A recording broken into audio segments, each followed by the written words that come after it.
Morning punters, Wagering Angles video for Saturday, December 20, ahead of a 10 race card at the Caulfield Heath track today. This video is made to complement my full set. Anyone interested in acquiring my full set, you can do that at darrenpotterraceassessments.com.au. Before I get stuck into this Caulfield Heath card, just a couple of what caught my eyes for this week. December 12 at Geelong, race 3, it was a 1530 metre maiden. Gold Chariot made his debut there. He's from the Price Kent stable. He was ridden conservatively. He weaved through the field late and ran through the line powerfully, and he looks like a middle distance 3-year-old that won't have any trouble making it through to City Grade.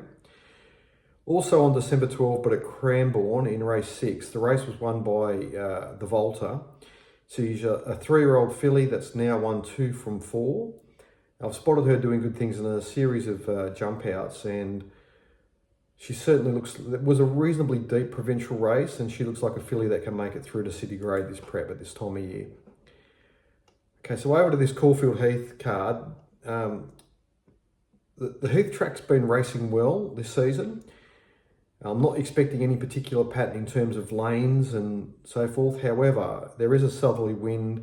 These are moderate horses for the most part, and a lot of races with fairly low pressure profiles.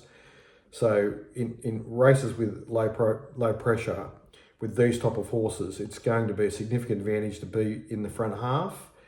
However, if they go hard enough and fatigue's a factor, you will be able to make ground from the back. Okay, there's a lot of odds on favourites across this card, so I'm only going to discuss the races with some more interesting betting angles. Race 3 is the older horses at 1600. I'm expecting a fairly wide spread of support here. England's the best performed runner in the race as a Flemington winner, and he's the current favourite. If he was at his best, he'd be shorter than his current price. He resumed for the Graham Begg stable this prep. He didn't do a lot in his first 4 runs, and the blinkers went on last start at Ballarat. There was some support around for him before he sort of eased later on the soft ground.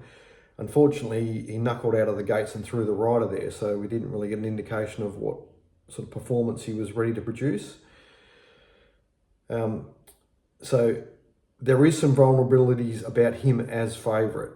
So where are the alternatives? I think the main alternative is Mix It. There's definitely a speed map angle for him to be targeted here and challenge England as favourite. However, he's second up off a throat operation, and that's a query. So the late betting strength for him will be a significant indicator. I'm prepared to give him the benefit of the doubt, and I'm thinking there will be strong support for him. But if he starts to ease, that will also be significant. I'm really surprised to see Kachink holding such a strong place in this market. His form is very marginal for this grade, but there are signals around that he's quite well fancied. So it's an interesting betting race, race 3. Over to race 6. Older horses at 1200 metres. Same trainer jockey combination here as Mix It with My Temptation. He is the best performed runner in this race as the winner of 3 city races. Now, he was building really nicely this prep until last start on his home track, where he just put in a really below par effort. Now, I suppose that sort of thing can happen with horses on their home track where they do a lot of trialling. He certainly went around like he was in a trial. He didn't put any effort into that race at all. I'm sort of prepared to give him another opportunity here on a track where he's won it in the past, and he's certainly got strong enough form to be top pick in this race. So at $6, I think he is a very interesting runner. The current favourite is Ruda Royal, who was gelded prior to resuming at Ballarat, so the gelding's interesting, but he's the winner of 1 race from 19. It's hard to back him with, genuine conviction as favourite, given his record, but he did do some nice things at Ballarat, and if he can find a bit of strength in his finish, I suppose he's a decent winning chance here as a gelding. So I can understand where the market's coming from. Little Quantro's resuming for a new stable and is holding a pretty strong place in this market. That's interesting. So he could go either way. Super Nima's sort of regularly around the mark in these type of races, but can't imagine him running a lot shorter than his current price at $7. And the market's looking for alternatives to Swifty Harriet. I think she opened favourite in this race. She won at Ballarat, but she was probably flattered by the fact that her main rivals at Ballarat were not suited by the unexpected soft ground there. And she just used her fitness to post a win, and she's a back marker. In a race that's could produce a strong tempo, but that's not guaranteed. So it's a really interesting betting race, and I think the most interesting runner there is My Temptation. Over to race 8. After the scratchings, the speed map looks really clear cut here, with the only go forward horses being Stay Focused and Ginatonic. So Ginatonic's an interesting runner. He's in career best form. He's posted 2 short course wins this prep. He's stepping up to 1200, but he's got he's a former Queenslander and he's won 3 1200 metre races. So there's no reason why he won't run it out strongly. And I think he'll probably look the winner in the run because he's going to travel really comfortably at the 1200 metre tempo. So I think there's some value in him at 450. With him and Stay Focused standing out as the strong winning chances. So Stay Focused has been well backed in the early betting. My only issue with him is he's staying at 1200 on the backup.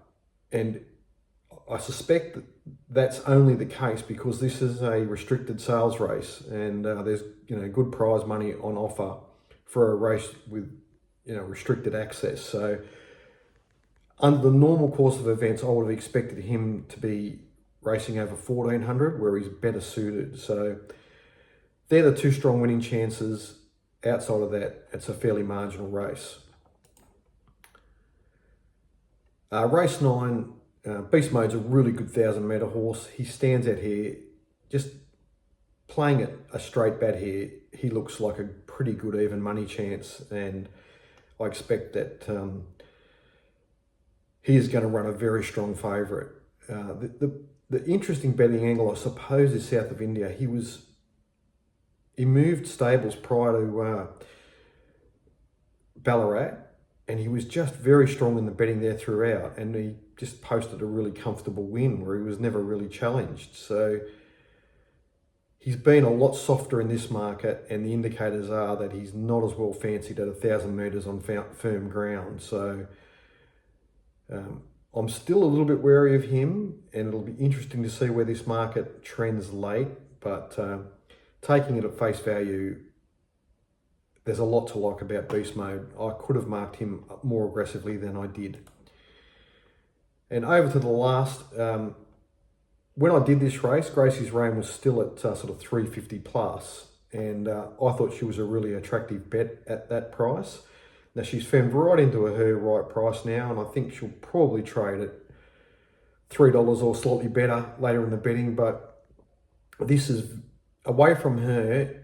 All of these are just marginal midweek type horses that need to make a step to win at Saturday grade, whereas Gracie's Reign won a Saturday race that was stronger than this first up. Now the only difference is that was 1100, but she was strong through the line there. She has 1200 metre credentials. It is the end of her distance range, but it all looks pretty straightforward here for Jackson Radley, just sliding forward from a wide draw, controlling the race, kicking for home, and she should run it out strong enough to be extremely hard to beat. So all roads lead to her for me.